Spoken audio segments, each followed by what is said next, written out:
Did you know that Osiris, the ancient Egyptian god of the underworld, was also considered a god of agriculture and vegetation? Yes, you heard it right. This might seem a bit odd considering his dark and deathly reputation. But, let's not forget, even in the underworld things grow. Osiris was much more than a gloomy god of the afterlife. He was a symbol of rebirth and renewal. His influence stretched far beyond the cryptic realms of the underworld, reaching into the very heart of Egyptian agriculture. The annual flooding of the Nile, a vital event for the cultivation of crops, was attributed to Osiris. He was believed to cause the Nile to swell, nourishing the arid lands and making them fertile for planting. So, Osiris was not just the god of the underworld but also the life-bringer, nourishing crops and ensuring survival. Quite a twist, isn't it? But that's the beauty of mythology, it always has more layers than a 1,000-layer cake. Stay tuned for more.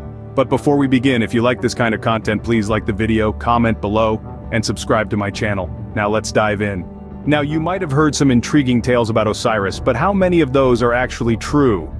Let's dive right in and start separating the wheat from the chaff, the myths from the facts. One of the most common misconceptions about Osiris is that he was an evil deity, a lord of the underworld, feared by all. However, this couldn't be further from the truth. Yes, Osiris was a god of the afterlife, but he was not evil. In fact, he was a benevolent ruler, judging the souls of the deceased to ensure they received a fair trial. He was known to be kind, just, and merciful. So, if you've been losing sleep, thinking Osiris would rise from the underworld to haunt your dreams, you can rest easy tonight. Next up, we have the myth of Osiris and Isis being married from birth. This tale has been spun and respun so many times that it has become a widely accepted fact.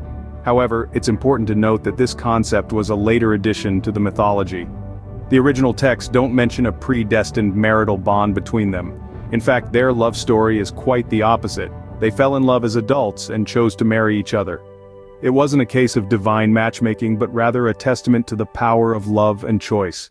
And while we're on the subject of love, let's clear up another myth.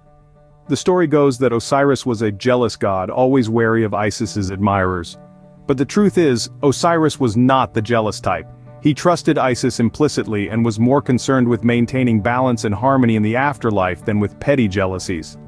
So it seems that the truth about Osiris is far more fascinating than the myths, doesn't it? It's a classic case of reality being stranger, or in this case more intriguing than fiction.